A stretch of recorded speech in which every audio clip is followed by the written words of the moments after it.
Bienvenue sur la chaîne de l'église SOS Lyon. Nous espérons que ce message sera un encouragement et une bénédiction pour ta vie. Je viens avec beaucoup de joie pour vous apporter ce qui est sur mon cœur. Et j'aimerais commencer avec une question pour démarrer ce message. Et cette question est la suivante.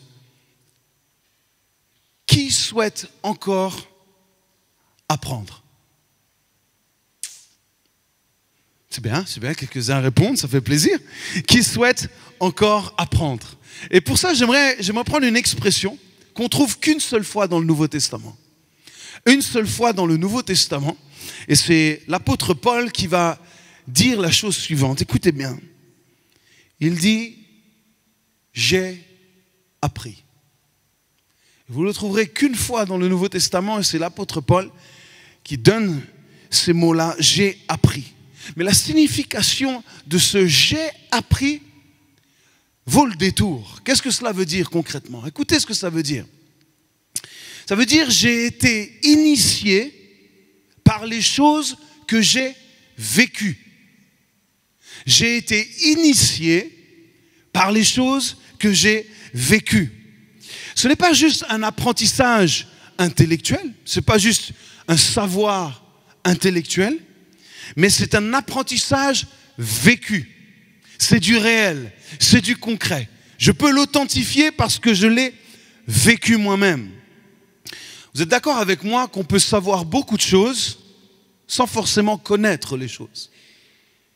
Par exemple, si je vous dis, est-ce que vous savez que ça fait très mal d'avoir une côte cassée ? Qui sait qu'avoir une côte cassée, ça fait très très mal ? Qui le sait ? Non, mais il n'y a pas de piège. Il y a des gens qui hésitent quand c'est comme ça. Non. Est-ce que vous savez que ça fait mal d'avoir une côte cassée ? Tout le monde sait que ça fait mal. Qui connaît la vraie douleur d'une côte cassée ?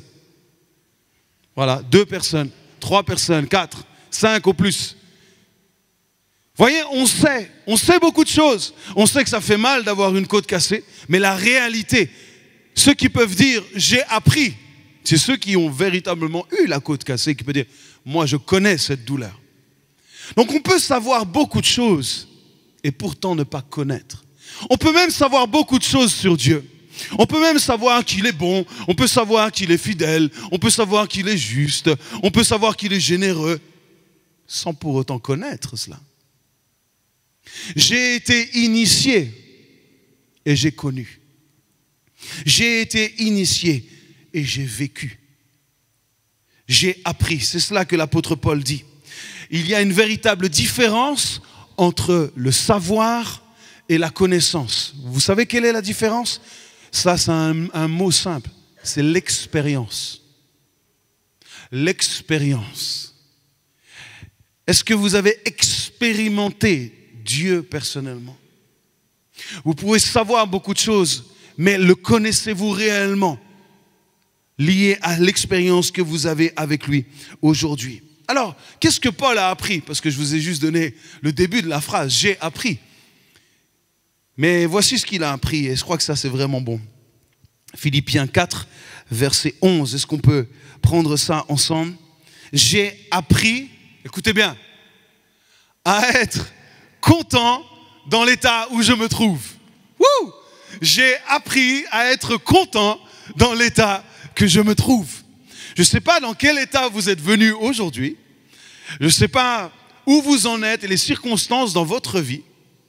Mais il semblerait qu'il y ait un homme qui s'appelle Paul, qui lui a appris à être content, peu importe les situations et les circonstances de sa vie. Qui a envie d'apprendre cela ? Moi, ça m'intéresse. Comment je peux être content dans toutes les situations que je traverse ? C'est possible, ça ? Apparemment, c'est possible. Et on va regarder ça aujourd'hui ensemble. Alors, qu'est-ce que le contentement ? Qu'est-ce que ça veut dire, le contentement, être content ? Ça veut dire tout simplement, c'est ce moment, cette phase dans notre vie où on ne désire rien de plus. Ça vous est déjà arrivé une fois dans votre vie de dire « Ah, le bonheur, il est là. Rien de plus. Ça me suffit.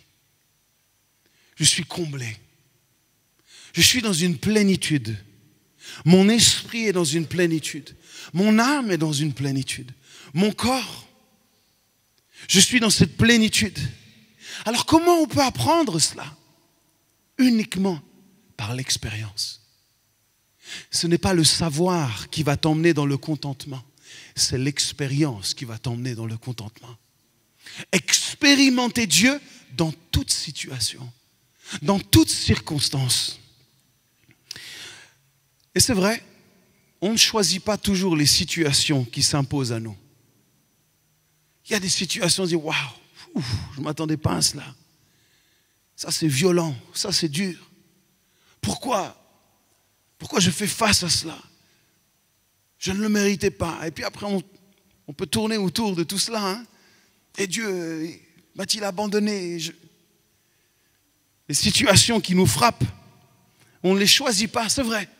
Mais je crois qu'on peut choisir cependant d'apprendre dans toute situation. L'expérience dans toute situation.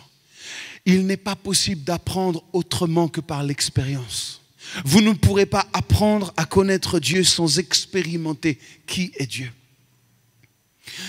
Si vous n'avez jamais expérimenté l'amour de Dieu, c'est que vous ne connaissez pas Dieu.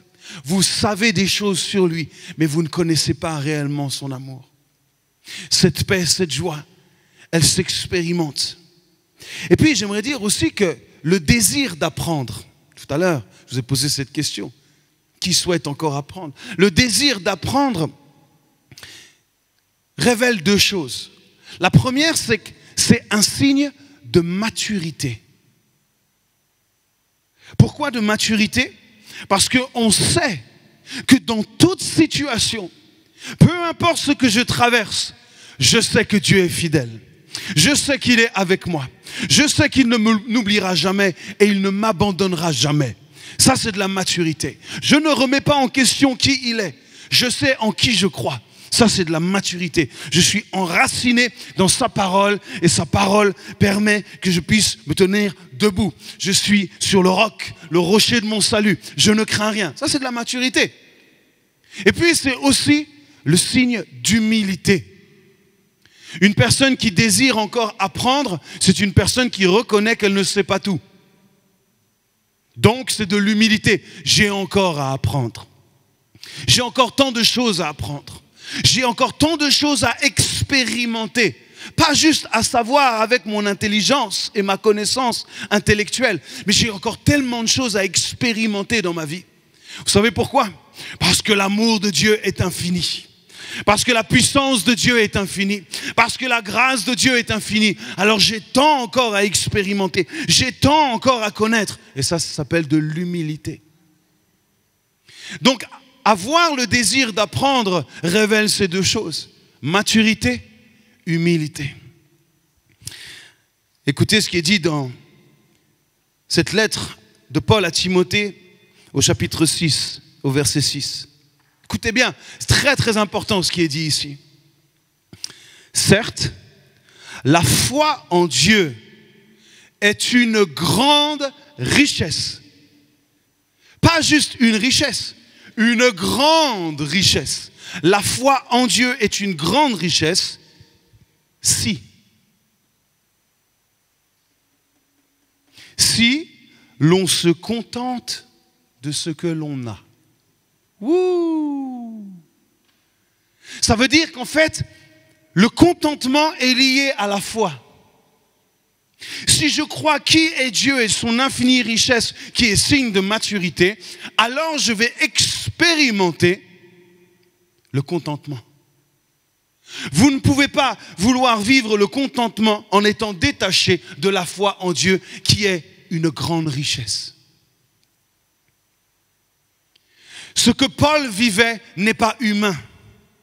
Ce que Paul a expérimenté n'était pas humain, c'était divin. Il était connecté par sa foi en Dieu, ce qui lui permettait de vivre le contentement dans toutes les situations. Et si vous lisez un peu la Bible, vous allez voir que Paul n'a pas eu que des jours faciles. S'il y a bien un homme qui est passé par des difficultés, c'est bien lui. Mais il a appris. Donc c'est possible que nous puissions apprendre aussi. Et ça, c'est une excellente nouvelle. Apprendre à être content dans toutes ces situations. De dire, je ne désire rien de plus. Je suis comblé. Absolument comblé. Qu'est-ce qu'il est dit après? En effet, nous n'avons rien apporté dans ce monde. C'est vrai, on n'a rien apporté dans ce monde. Et en plus, nous n'en pouvons rien emporter. C'est-à-dire qu'on n'emmènera rien avec nous de ce monde. Par conséquent, si nous avons la nourriture et les vêtements, qu'est-ce qui est dit? Lisez-le avec moi. Cela doit nous suffire. Mais ceux qui veulent s'enrichir tombent dans la tentation. Waouh! Là, ça devient dangereux. Il y a une pente glissante que Paul nous avertit. Attention, ceux qui veulent s'enrichir, vous êtes dans la mauvaise direction. Vous glissez dans la tentation. Écoutez, ce n'est pas terminé. Ils sont pris au piège. Il y a un piège à vouloir s'enrichir des richesses de ce monde. Il y a un piège. Et qu'est-ce qu'il dit ensuite? Écoutez bien encore.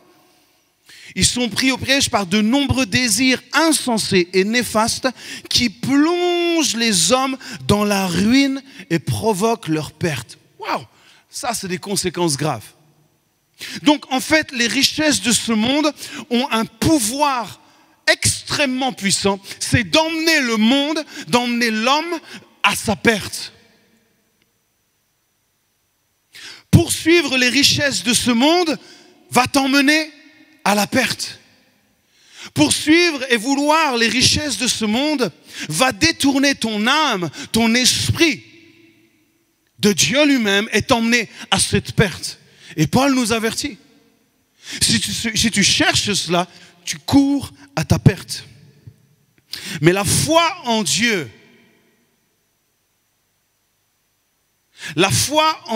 est une grande richesse. Une grande. Qui aimerait posséder une grande richesse? Moi, j'aimerais posséder une grande richesse. Mais j'ai compris que ce n'est pas ici que je vais trouver cette grande richesse qui va satisfaire mon âme et mon esprit. J'ai compris que ma grande richesse, c'est de poursuivre ce que Dieu a choisi pour moi. Pourquoi? Parce que je n'appartiens plus à ce monde. Je ne suis plus de ce monde. Je ne pense plus que de ce monde. Je ne désire pas les choses de ce monde, mais je désire connaître celui qui tient ma vie dans ses mains, celui qui a écrit un projet pour moi et qui a déjà tout pourvu pour moi. J'appartiens à son royaume. Donc vous voyez, c'est une histoire de positionnement. C'est une histoire de foi. Paul dit que les hommes qui veulent s'enrichir, et on le voit, plus on en a, plus on en veut. On veut s'enrichir, jamais satisfait. La soif de plus. J'ai ça, mais demain il me faudra. Il n'y a pas le contentement, il y a la poursuite du gain, la cupidité, toutes ces choses. Je veux m'enrichir, je garde pour moi. Ça, c'est l'esprit de ce monde. Je veux pour moi. En fait, la poursuite révèle qu'ils ne sont pas dans le contentement et qu'ils ne connaissent pas cette joie et cette paix surnaturelle que l'apôtre Paul expérimente. Dire, moi je suis dans le contentement. Je n'ai besoin de rien de plus.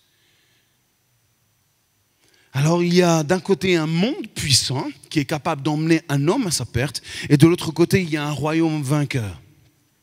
Celui que Jésus nous permet d'accéder par sa puissance, parce qu'il est mort et ressuscité, par sa victoire, nous pouvons entrer dans ce royaume. Il y a un monde puissant qui en est même jusqu'à aujourd'hui à créer des besoins. On crée des besoins dans notre société pour que l'homme court, poursuive, lui faire croire qu'il faut acheter ça, il faut obtenir ça, il faut penser comme ça, il faut avoir cette mentalité. C'est puissant. C'est un monde puissant. Tout ça pour des richesses éphémères dont l'apôtre Paul dit, tu n'emmèneras rien dans tous les cas. Il n'y aura pas une charrette à ton cercueil. Rien du tout, tu n'emmèneras rien, ça sera dans la tombe. Et il nous parle d'une richesse éternelle. dans le royaume de Dieu. Un royaume vainqueur où nous appartenons. Comment? Par notre foi en Jésus-Christ. Cette richesse qui nous rappelle qu'en Jésus-Christ, tout est déjà pourvu. Tout est déjà pourvu. Le salut pour nos péchés, c'est déjà pourvu. La guérison pour nos corps, c'est déjà pourvu. La vie éternelle au paradis avec le Seigneur, c'est déjà pourvu. Tout est déjà pourvu. Tout est déjà là. Pour nous, tout est déjà prêt d'avance. Des projets de vie, ils sont là. La protection divine, elle est là. Tout est déjà prêt. Pour ceux qui choisissent de croire et de mettre leur foi dans les richesses que Dieu a prévues. D'avance. Promesse de provision qui est là. Dieu pourvoit. Alors nous avons une recommandation qui nous a été faite dans l'évangile de Matthieu. Une recommandation d'apprendre en premier lieu, je dis bien d'apprendre en premier lieu à vivre pleinement dans ce royaume, à chercher à vivre toute la richesse de ce royaume. C'est ce qui nous est dit dans Matthieu 6, verset 31. Ne vous inquiétez donc point. Et ne dites pas, mais que mangerons-nous? Que boirons-nous? De quoi serons-nous vêtus? Car toutes ces choses, ce sont les païens qui les recherchent. Vous voyez, les païens, c'est ceux qui appartiennent à ce monde. C'est eux, ils recherchent ça. Leur préoccupation, c'est de savoir est-ce qu'il y aura à manger, est-ce qu'il y aura du vêtement, est-ce que j'aurai un toit. Ça, c'est leur préoccupation. Et si c'est possible d'avoir un toit de plus en plus large, des habits de plus en plus chers, des chaussures de plus en plus chères, ça, c'est la préoccupation de ce monde. On cherche ce qui va gratifier l'homme au niveau de la société humaine. Et l'homme n'est jamais satisfait, n'est jamais comblé ici. C'est pour ça qu'il va toujours chercher ailleurs. Plus grand, plus haut, plus fort. L'homme va chercher à s'élever alors que Dieu nous a dit, dans mon royaume, il faut que tu t'abaisses et c'est moi qui t'élève. Il faut que tu t'humilies et c'est moi qui t'élève. Alors qu'ici, dans ce monde, c'est il faut écraser l'autre pour exister. Il faut écraser pour que dominer. Il faut se faire connaître. Il faut avoir un nom. Ici, tu n'existes plus. C'est Christ qui vit en toi. C'est totalement différent, mais c'est tellement plus simple, tellement plus reposant de se dire ce n'est plus moi qui vis, c'est Christ qui vit en moi. Je suis dans son royaume et je n'ai rien à craindre. Absolument rien. Alors cherchez premièrement, le royaume de Dieu et sa justice. Et toutes les autres choses vous seront données. En plus, tu n'auras même pas besoin de les chercher. Elles vont être données. Il va te les offrir, ils vont te les donner. Ça ne veut pas dire que tu ne dois pas travailler, hein, on s'entend. Hein, mais il va pourvoir à ton travail. C'est ça que ça veut dire. Il va pourvoir à tous tes besoins sur la terre. Il est conscient, il sait qu'on a besoin. Il nous a créés de cette manière. Il sait très bien que tu as besoin de manger tous les jours. Il sait très bien que tu as besoin de boire. Il sait très bien que l'hiver arrivant, tu as besoin de vêtements. Il le sait. Tu sais que tu as besoin d'un toit pour dormir tranquillement au jour. Il le sait, ça. Donc ne doute pas de ça. C'est les richesses de la foi. Quand tu mets ta foi dans ce Dieu extraordinaire, tu te reposes en lui. Et tu sais qu'il va prendre soin de toi. Tu sais qu'il est là. Tu sais qu'il est ce Père extraordinaire qui ne t'abandonnera jamais. Tu le sais. Et c'est ça ta plus grande richesse. C'est ça qui t'emmène dans le contentement. C'est ça que tu apprends. Mais on n'a pas encore fini d'apprendre, les amis. Il y a encore tant d'expériences. Le problème, c'est que nous, on veut apprendre sans expérimenter. On veut apprendre la provision de Dieu, mais on ne veut jamais être en galère financière. On veut apprendre qu'il guérit, mais on ne veut jamais être malade. Je ne dis pas qu'il faut vouloir être malade, ok? Mais quand on voit la maladie, on dit, oh là là, non, c'est une occasion pour dire, Seigneur, tu es fidèle, tu es grand, tu as déjà pourvu pour ma guérison. Et si maintenant l'épreuve arrive, si je suis frappé dans mon corps, je veux apprendre à me réjouir en toi. Parce que dans ton royaume, il y a la victoire sur la maladie. Et j'appartiens au royaume de la victoire et non de la défaite. Je ne suis pas du côté de la victime, mais je suis du côté du vainqueur. Amen. C'est ça que nous devons apprendre. Et parfois, il y a des leçons qui prennent du temps à apprendre. Hein. Nous, parents, on essaye d'apprendre aussi à nos enfants. Fais d'abord ça. Sois content déjà de ce que tu as. Sois content déjà que tu aies un toit. Est-ce qu'on ne leur dit pas ça des fois? Sois content, tu as déjà un toit. Regarde tous les cadeaux que tu as, regarde. Et est-ce que nous sommes sensibles quand Dieu nous dit la même chose?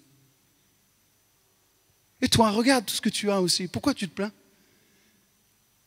Apprends à te réjouir.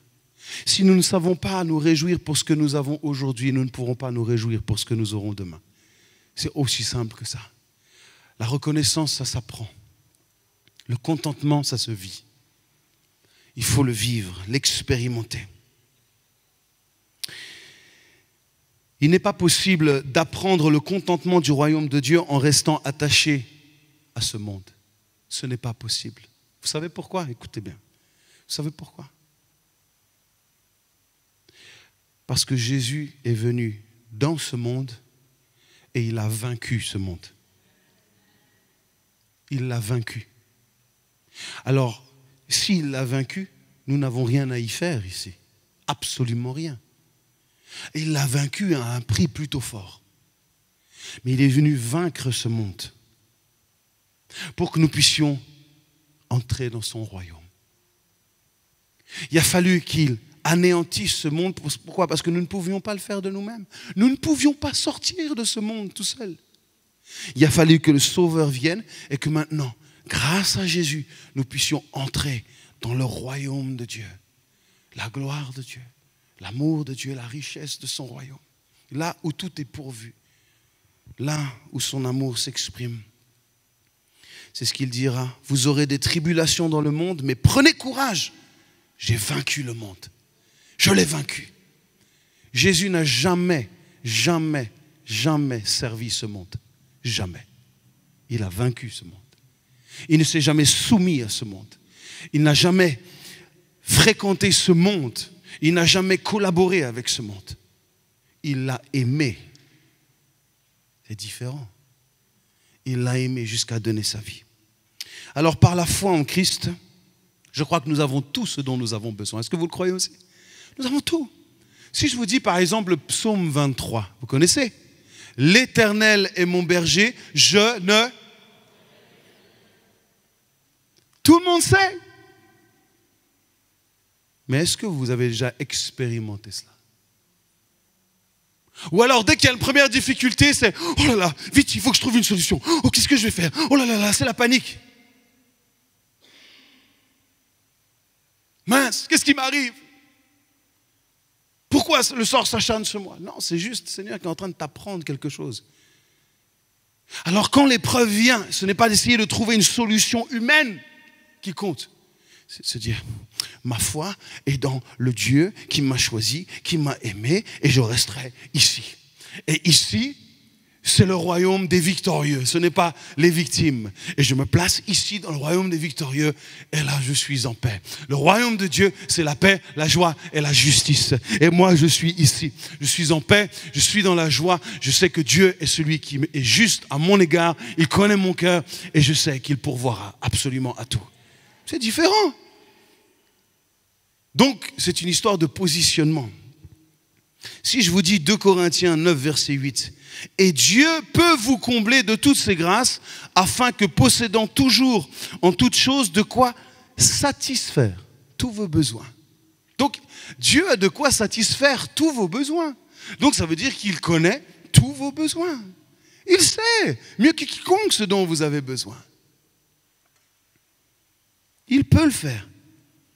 Vous ayez encore en abondance. Vous voyez, c'est ça qui est magnifique. Vous savez, ici dans le royaume, ici c'est moi, donne-moi, je veux faire ce que je veux faire. Donne-moi, j'ai besoin de faire ci, j'ai besoin de faire ça, j'ai besoin de m'offrir ça, j'ai besoin de ça. Ici dans le royaume, Dieu dit, si tu te places ici, moi je te donne tout ce dont tu as besoin. Et ce que tu as en plus, tu sais ce que tu fais? Tu le donnes à quelqu'un d'autre. Ça, c'est la mentalité du royaume. Ici, on ne cherche pas à s'enrichir, on cherche à enrichir les autres. Ici, on ne cherche pas à s'approprier tout pour moi. Non. Pourquoi? Parce qu'on sait d'où on vient. On sait que ici, on est venu tout nu, on est venu sans rien. Dieu nous a tout donné, tout a été grâce. Donc tout ce que je reçois ici, je veux le donner aux autres. Rien ne m'appartient, tout appartient au royaume de Dieu. Ici, c'est à moi, je suis propriétaire, j'ai sué pour ça. Ça, c'est à moi, personne ne pourra me le prendre. Ici, tout est grâce, Seigneur, je ne méritais rien, tu me l'as donné. Alors si tu me donnes un petit extra, mais bien sûr que je vais le donner en plus, bien sûr. Et je vais te dire, plus tu vas donner, plus tu vas recevoir. C'est ce que la parole de Dieu dit. Commence à donner, commence à partager les richesses que tu as, et tu verras si Dieu ne pourvoit pas même au-delà de tes besoins. Tu verras, c'est la grâce de Dieu. C'est la puissance de la richesse qui est en Dieu. Et croyez-moi, ces richesses à lui ne s'épuisent pas. Il a tellement de choses encore à nous partager. Hébreux 13, j'arrive sur la fin. Ne vous livrez pas à l'amour de l'argent. Comme quoi, on peut tomber amoureux de l'argent. On peut tomber amoureux. Notre âme, notre esprit peut être attaché à l'argent. C'est très fort, c'est une puissance. Contentez-vous de ce que vous avez. Car Dieu lui-même a dit, je ne te délaisserai point et je ne t'abandonnerai point. Alors Seigneur, comment je peux vivre ça? Rappelle-toi, mets ta foi que tu es dans le bon royaume et tu n'as rien à craindre. Appuie-toi sur ses promesses. Tu ne manqueras jamais de rien. Il y a quelques jours, je discutais avec un jeune homme de l'église et puis on discutait comme ça et puis il me partageait une de ses passions. Et une de ses passions, c'est l'œnologie. L'œnologie, c'est la science du vin. Passionné par le vin, les cépages, etc. Et puis je le voyais, il regardait un petit peu les bouteilles, tout ça. Je le voyais sur son téléphone. Je dis, waouh, ça c'est une sacrée bouteille. Puis moi, je suis bourguignon. Alors, en vin, je sais aussi le bon vin. Je sais reconnaître un bon vin. Et puis, mais je sais aussi que ça peut être une passion qui coûte cher. Et puis il m'a dit, mais tu sais, une vraie passion coûte toujours cher. Je dis, ça c'est vrai. Une vraie passion coûte toujours cher, mais celle-ci, la tienne, elle va te coûter très cher par contre. Parce que plus tu veux expérimenter du bon, plus tu vas devoir payer très très cher.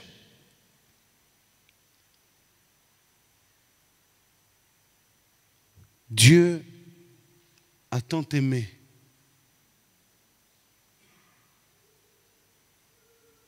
qu'il a payé cher pour toi. Il est passionné par toi, par ta vie. Quand il vous voit réussir. Il vous voit être dans le contentement.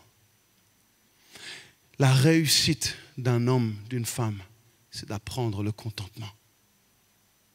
D'apprendre à se réjouir de chaque situation. Est-ce que j'y arrive toujours? Non, c'est pour ça que je le dis, j'ai tant à apprendre encore. Et je vais apprendre à utiliser chaque expérience.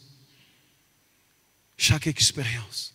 Vous avez déjà vu ces sommeliers là quand ils testent les vins? Cette expérience, on a l'impression qu'ils vivent un truc. Oh là là, je sens des épices du Guatemala avec une rose des champs de la Camargue. Wow.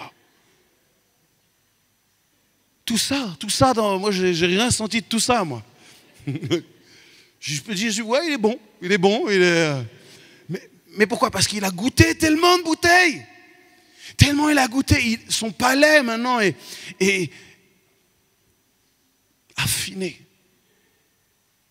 L'expérience.